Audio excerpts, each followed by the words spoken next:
Her triumphs, I took a group of women that didn't believe in themselves, and I just believed in them. Her trials. I never wanted to go to practice. I was losing a ton of weight. Her story. I just put my faith in God and just trusted the system. Her why. I want people to see what I did and say, oh, that's so awesome. I'm going to be better than that. That would be how I hope that this journey ends. This is Her Why, where we tell the stories from BYU women's sports. Here is your host, Lauren McLean. Her Why is where we celebrate the women who make BYU sports great. By sharing their stories of faith, perseverance, and success, we can all seek to be better. Their why to sports and life can help us find our why. We now have part 2 of our interview with former All-American volleyball player and 2021 WCC Player of the Year, Kenzie Koerber Dahle. This interview was from earlier in 2023. Thank you so much for coming on with us again. Yeah, I'm excited to be here. You had so much fun that you had to come back for another week. It was great. Let's just do it every week. It's just, I don't think anybody's life is so interesting as yours. I think that's what it is. That's nice. My life doesn't feel that interesting. Well, try living in my life and then you'll feel a lot more interesting. No, let's start where we kind of ended last week. You talked about joining the Church of Jesus Christ of Latter-day Saints, which is obviously the dominant religion here in Utah. What made you originally want to start learning about the church? I had gotten out of a relationship that wasn't the best, and I had kind of gone through 2 years of severe depression that I'd never really felt before. And during the last few months of that relationship, I got closer with my family members out here that are members, and I kind of got to see their life and like how it just seemed so peaceful and happy. And I was kind of like, how is that happening for you guys? And I'm over here like a roller coaster every day. So that when I finally kind of got out of that, I was pretty rock bottom of like my weight, my health, emotional health, mental health, physical health. And I was just like, I need some structure in my life. And so, I kind of started asking questions to one of my good friends who was on the beach team with me at the time, and she was a member, and I just was kind of like, do you really think you go to a different planet? Like, I was just like, kind of started asking these questions, and then she was like, okay, let's like talk about this. So that was kind of how the interest started, was kind of seeing how my family lives and kind of where I was at. Have you talked to that? What's your friend's name? Her name's Olivia. Olivia. Yeah. I'm sure you've talked to her since this time. Yeah. Was she kind of like, whoa, what is happening? Yeah. Like, she was like, there was one day where I was getting ready for practice at Utah, and I was like sitting in the locker room, and I was the only one in there, and my aunt had like sent me a video, and I was like, she's like, watch this when you have some time. And so I was like, oh, well, I have an hour or two, so I'll just kind of lay here and watch it. And it was like not even really a super sad video. Like, I can't really remember the context of it, but it was like a cartoon video, but it was like about Jesus. And I was like watching it, and all of a sudden I just felt like this weight on my chest, and I like started crying, and I was like, what's happening? Like, I didn't, because they were telling me like you'll feel confirmations and know when it's true, like when you feel the Holy Ghost. I was like, what is the Holy Ghost? Like, what? Like, how do I feel that? That sounds kind of scary. Yeah, I was like, I don't understand. And so then I was kind of like, what just happened? So I texted her, and I was like, where are you right now? And she was like, I'm in the fueling station. I was like, come to the locker room, which was just right down the hall. And I remember texting her, like, what happened? And I was like, I don't know what that was. And she was like, I do. And then I remember her knocking on the door and me opening it, and we just like started crying, hugging each other. So yeah, it was super cool. She was a part of some pretty big moments in my conversion process. And you mentioned that you wanted to get baptized really quickly. Like, it surprised a lot of people. When did you know you wanted to be baptized, and why did that hit you so fast? Yeah, it was kind of in that moment was like my first confirmation that like, okay, this is true. This is what I'm supposed to do. And then I had a few more like over the next, it was 3 weeks of investigating. So like over the next week and a half, I had another confirmation when we were on the road for beach tournament in Arizona.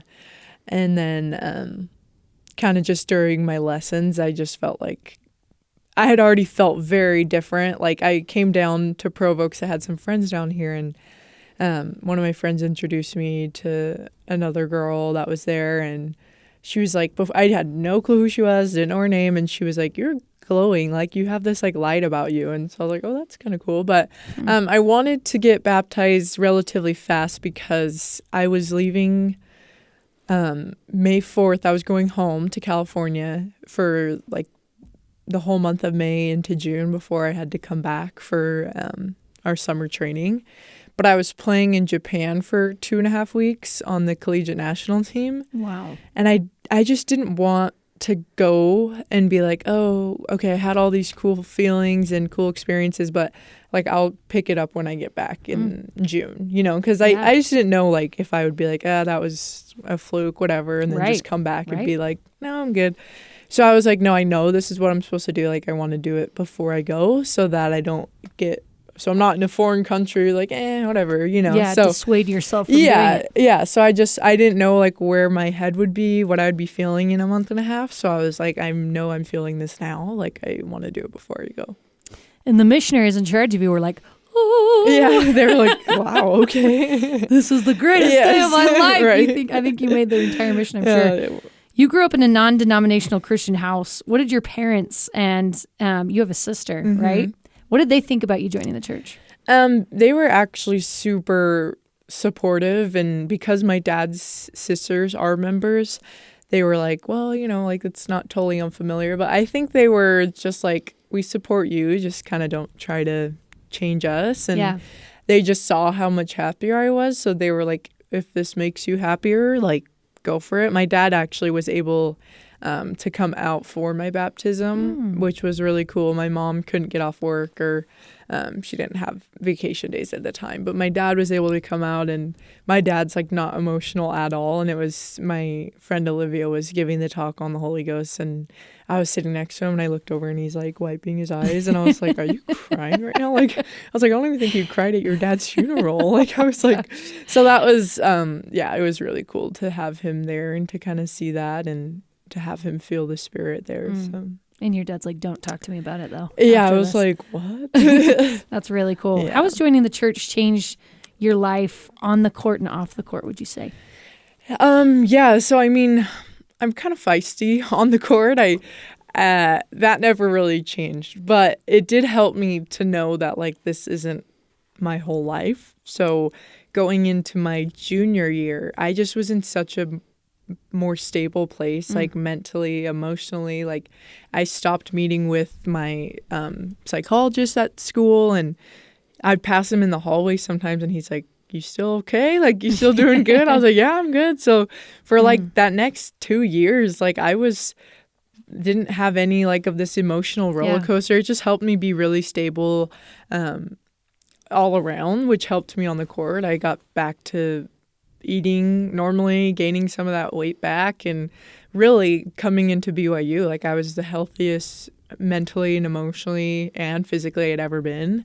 So it really just was a stabilizer and still is in my life. I used to have a reaction for every single thing that happened in my life, like even the most minor inconvenience. It was like, the world hates me. Like I just took everything so seriously, and just it destroyed me. And now I just am like, like if something happens, I'm like, meh, whatever. So it's just really helped me to not be like this emotional roller coaster of like, and it's helped me have a different outlook at like, okay, what can I learn from this? Like I used to just be like, why is this happening to me? And instead now, if there's a trial or a difficulty, it's like, okay, how can this help me be better either towards other people, or what is this trying to teach me, or how is this trying to strengthen me? So it's just stabilized me emotionally a lot. And gave you purpose beyond maybe what you had before in that perspective. So you had 2 more years at the University of Utah.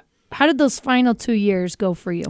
Yeah, so my junior year was a really good year. We had a really good team. That was actually the only time I think I ever beat BYU when I was at Utah, was when we came down here in the NCAA tournament and beat them at the field house. But it was a great season. That's when I was an All-American. It was great. And then heading into my senior year, that's when COVID kind of hit. And so we got shut down. I was supposed to graduate in 2020, the fall of 2020, so my senior season, and then go on to play after. But that fall season got canceled, and then we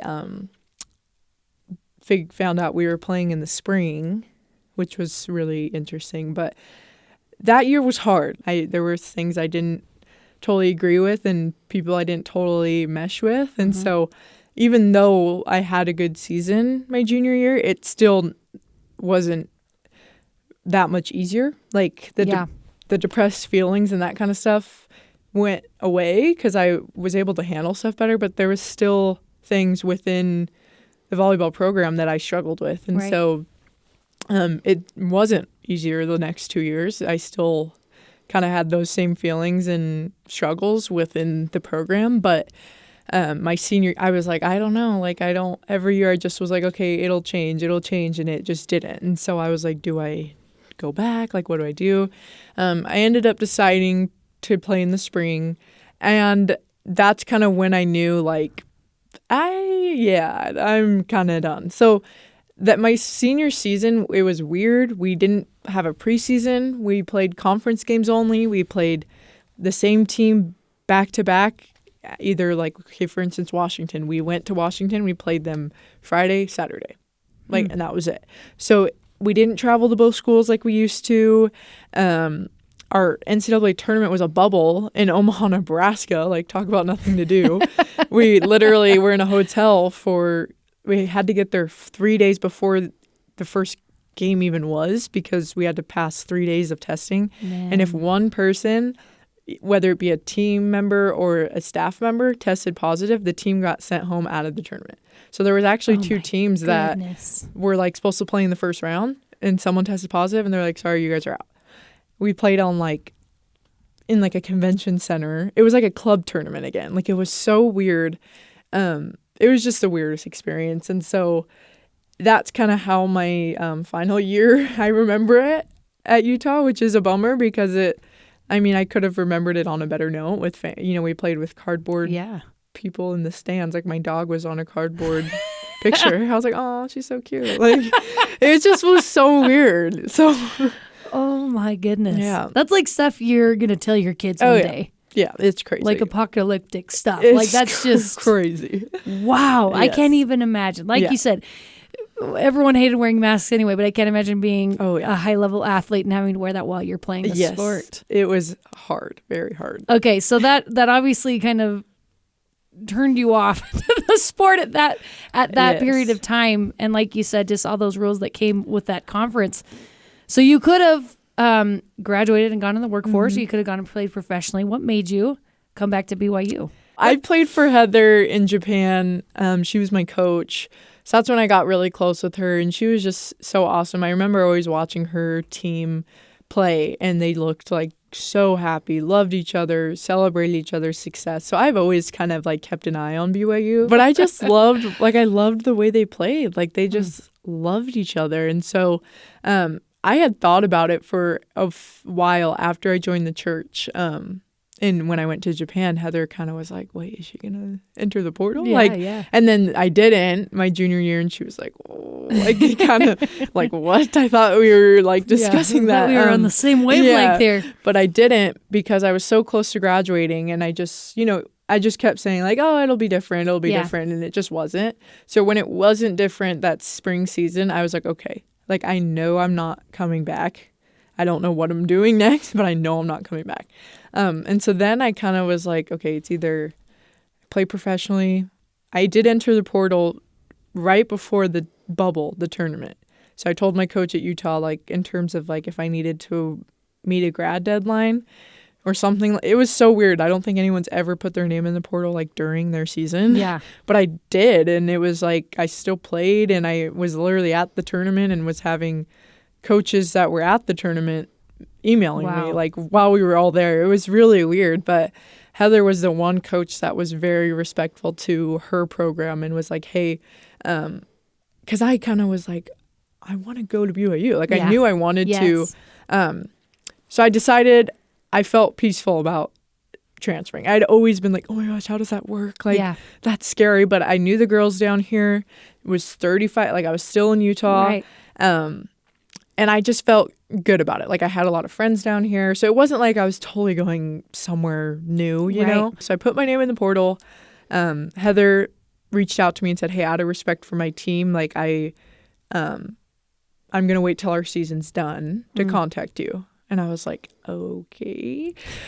And so during that time, John Cook with Nebraska really was heavily recruiting me out of the portal. And, you know, Nebraska's glamorous and national. Which has Jalen Reyes there. Right. National champions, like the most well-decorated program in the volleyball world. And I was like, oh my gosh, like I have a chance to go to Nebraska. Yeah. And so I was on like a 3-hour Zoom call with him and his coaches. Like they were so awesome. He'd text me every morning, like, are you ready to be great today? Like he was awesome. And just, they're really good at recruiting, right? They have really good facilities. And he made me feel really wanted and was like, we've never had a right side that can play all the way around, hit out of the back row. And so my vision of like coming to BYU kind of started to get a little bit clouded because I was having no contact with Heather. Right. But I had this Nebraska like Hall of Fame coach, John Cook, texting me every day. And I was like, like, okay, this is a hard decision. But I was like, no, like you want to go to BYU. So yeah, then BYU lost. I remember it was actually kind of funny because we played at the same time. So we played in our second round game and they were playing in their second round game. On our court was here. There was some little rinky-dink stands and then they were on the other side. And our locker room was like a tent. So you could hear everything. And I remember we lost to Pitt. And we go in the locker room, and I knew they were playing, and I wanted them to do well, but I also kind of wanted them to listen. I also kind of wanted them to lose because I was like, I want to talk to Heather, you know. And so I'm listening, and I hear just an uproar of like celebrating, and I was like, who is that? Like I was like, is it UCLA or is it BYU? And then finally, like we came out of the tent, and I see like BYU like jumping in circles, and I was like, oh my gosh. But yeah, so then they ended up losing to Wisconsin in the Sweet 16, and then finally I got to talk to Heather after that. Oh my gosh. Okay, I feel like there's so much to break down there. Because let's start with, first of all, when you put your name in the transfer portal before, like while you were still playing, what was the reaction from your teammates when they heard about that? So most of them kind of knew. Anyone that knows me knows I'm not really a closed book. I'm pretty open with what I think and feel. So I had kind of said, which is bad on my part all season, like I'm not coming back, which I was still young and dumb and probably shouldn't have said that, but I did. But they knew, like they were like, no, that's okay. Like we think that's best for you. Like we know you've always liked BYU. So when I put my name in the portal. So you even said. They even knew you wanted to go to BYU. They were like, we know where you're going to go. Even my assistant coach was like, I'm not dumb. I know where you're going to go. I was like, oh, okay. Wow. So I put my name in the portal, and it actually really, there wasn't a conversation about it. Our coach told us on the bus, like, Kenzie's entered the portal. I don't want to talk about this. I don't want there to be conversations about this. And I actually did a really good job at being all in with that team for the tournament. Like I didn't talk about, oh, this team messaged me or this coach emailed me. Like I was like, I'm going to perform. I'm going to like do my part and deal with that on my own time. And so it actually worked out better. So yeah, a lot of people kind of already knew, and then it was just like, don't talk about it. So there really weren't many conversations about it until after, and after it was more just like, okay, we're never going to see you again. Bye. Like we got off the bus when we got back, and it was like, see ya. Okay. Wow. Yeah, it was kind of crazy. Interesting. Yeah. When we come back, Kenzie talks about how she was able to adjust to playing with new teammates in Provo.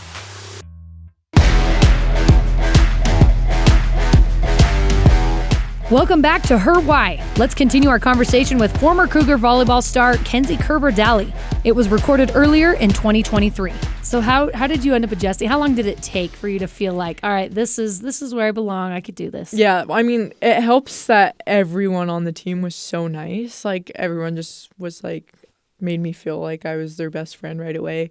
But there definitely obviously was a few girls that it was hard to win over because I'm just this grad transfer coming in, and kind of taking over Right. a different position. And it's actually funny now because who was my position, we're like actually really good friends now. But at first, like we did not vibe at all. Like I would walk in the locker room and I heard one person in there and I was like, please don't be who I think it is. And I came in and it was her and I was like, and we just like didn't say a word. And I was like, this is so awkward. Like it was so weird. But I think being here in the summer and being at every workout and every open gym really helped. But it was hard for me for a minute because I just came from being a leader for 3 years to now like I knew I was going to be a leader on this team, but I couldn't just walk in and be like, you're here, you do this, you do this.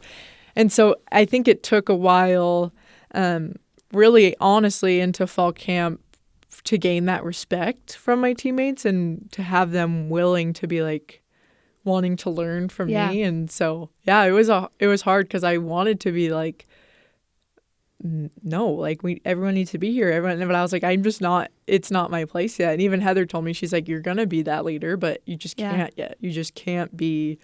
You can't come in and start barking orders to these girls you just met. Right. This is my team. I can't do that yet. So. Wow. So it kind of took into fall camp.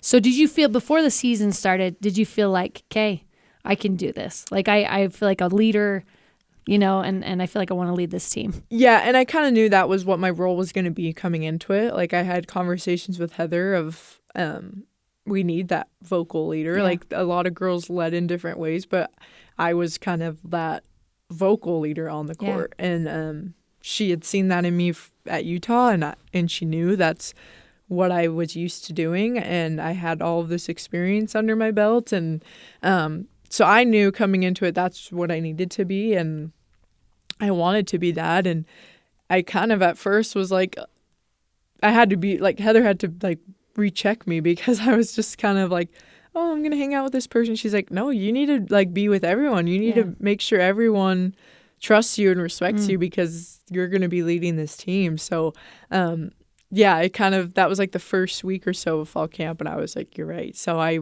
really had to go out of my way to, you know, get to know everyone, sit with different people at dinner, on the bus. And I think summer we played every day, like 3 or 4 times a week, but it's just open gym, like no coaches there. So it's kind of, I mean, I tried to just play my best so that people were like, oh, okay, she can play. She's good. Okay, I respect her. But it was more than that. It was more than, you know, she's good. I just had to start holding my team in huddles and, you know, kind of guiding the team on the court of like, no, this is what we're doing and we need to stay together, that kind of thing. So fall season comes and you start immediately. Was it a little bit surreal playing at BYU once you actually started playing matches? Yeah. I mean, I knew I was going to have to come in and compete for the spot, and but I had confidence in myself and I knew kind of what I could do.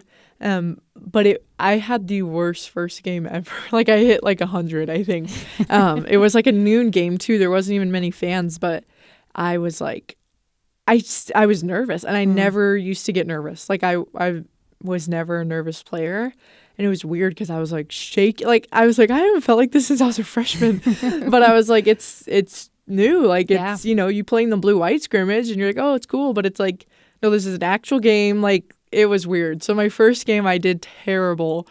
I hit so bad, and we had another game that night because it was like a tournament schedule. And I remember driving back to my apartment like, I hate my life. Like I was like freaking out, and I'm super superstitious. So I had like this braided hairstyle, and I was like, I can't do this again. Like totally changed my hairstyle for that night. But luckily that night I did way better. So the first game was super weird, but I think it was just needed to take a few deep breaths. Yeah, changed my slick back to slick back, Change your and hair, it was great. Change your socks. Exactly. Yeah, I want to know, what was the feeling like when you stepped onto the court against your previous team and looked into their eyes across the net? I can't even imagine. What was that like? It was really weird. I remember all week I was like, oh my gosh, if we lose, like, I don't know what I'll do. Like, I knew we were like a better team and I had full confidence in our staff and our team, but I just had that like in the back of my mind, like, if I lose to them, I will literally die. And so the day of, though, I was like very calm. Like all week I was kind of like, couldn't sleep. Like I would have dreams about it. I'd wake up and like have dreams of me like getting a kill. And like I was like, what is wrong with me? I need something else to do in my life. But the day of, I was super calm. I woke up, like wrote in my journal, like just took a minute to just try to get in that mindset of like, it's just another game. Doesn't matter who it is. And so I felt super calm that day. I walked on the court and we're stretching and I see a few of my teammates and there were some that were kind of cold to me. Like I was like, oh, you're kind of cold. But it was just like a little wave and it was weirder to see my old coaches. I didn't really, there was my one assistant coach that I was really close with. We kind of waved through the net, but I was locked in. Like I was like, this is just another team, but I want to do well. And kind of, there was a little bit of like a chip on my shoulder to prove something to my old coaches there. And I never really got to hit out of the back row at Utah. And so when I got like 7 kills in the first set, like 5 of them from the back row, it was just like everything was just amped me up. Like I literally was so amped up that game. It was, and then I cramped because I was like so amped up. Yeah, it was crazy. What ended up being the score of that match? We swept them. But we had crazy leads, like 20-10, and then somehow they'd crawl back in, and each set was like 25-23. Wow. 25, maybe the third set was like 25-19 or something, but I was out of the game at that point because I literally couldn't play anymore. I'm like getting stretched out, like watching the score, trying to like see who's cheering. You just need a little pickle juice. I took mustard package, like I was eating mustard packets. Oh, gross. Yeah, it was awful. But then I had cramped 3 times in the season, another one at LMU, and then there was one more. So when we went to the tournament at Purdue, the Sweet 16, my trainer was like, this cannot happen. So he bought me like the pickle juice shots. So I'm just like downing them before the game. Like, what is that girl drinking over there? So gross.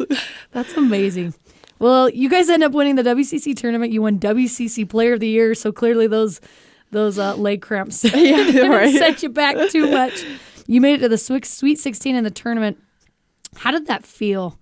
Your 1 year at BYU, and besides obviously winning the national championship, you kind of got it all. I mean, actually, it was really hard losing in the Sweet 16. I don't know if you know much about what happened that game, but we went to 5 with Purdue. Yeah. We were the 11 seed. They were the 6 seed. We had game point in the 5th set, 14-10, and ended up losing 18-16.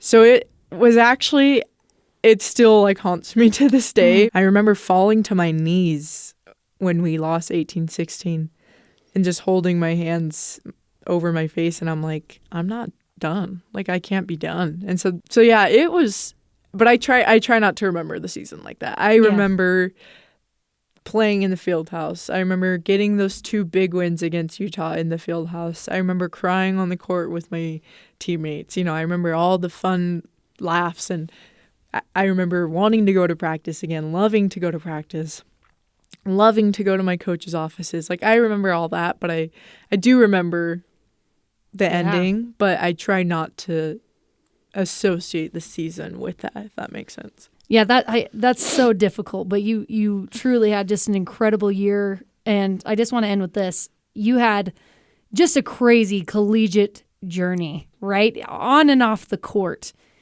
If you could change anything, would you? Or would you keep your journey exactly how it was?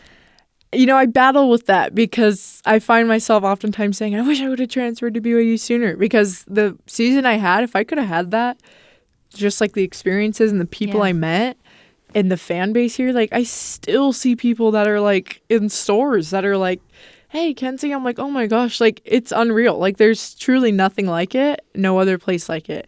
And so I tell myself like, oh my gosh, I should have transferred after my junior year. But then again, I know everything happens for a reason. Probably wouldn't have had this, like, it was 1 year, right? If I came for 2, would it have just been like, oh yeah, we remember her, and I played at BYU my last 2 years, it was cool.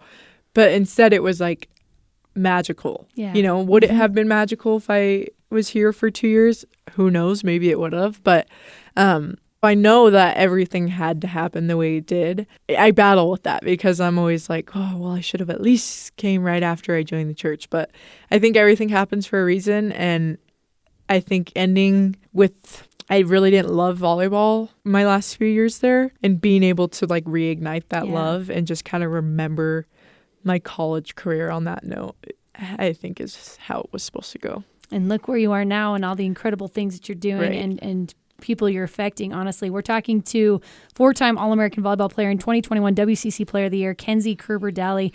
Thank you so much for coming on for not one but two shows. Sorry I talked so long. Oh, you were incredible. Like, thank you so much. Just an incredible person, an incredible interview, and thank you so much again for coming on with us. Yeah, thank you for having me. It was awesome. You can download and listen to all episodes of Her Why on the BYU Radio app or wherever you find podcasts. Her Why is a production of BYU Radio.